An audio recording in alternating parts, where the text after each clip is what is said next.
భారతం, సూర్యచంద్రులు ఈ మూడు నశించిపోతే ఈ జగత్తు అంతా అజ్ఞానాంధకారంలో మునిగిపోతుంది. జగతిలోని అంధకారాన్ని సూర్యచంద్రులు పారద్రోలినట్లే మానవ మనోజగతిలోని అజ్ఞానాన్ని భారతం పారద్రోలుతుంది. జ్ఞానం ప్రకాశిస్తుంది.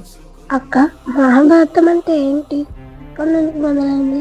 అసలు మహాభారతం అనే పేరు ఎలా వచ్చింది తెలుసుకోవాలంది, చెప్పవా?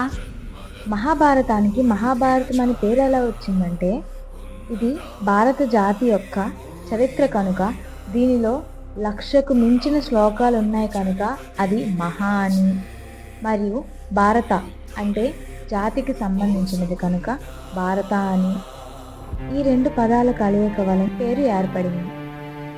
పూర్వం ఒకప్పుడు నైమిసారణ్యంలో, మీకు తెలుసా నైమిసారణ్యం అంటే ప్రస్తుతం ఎక్కడుందంటే ఉత్తరప్రదేశ్ రాష్ట్రంలో సీతాపూర్ అనే జిల్లాలో ఉంది.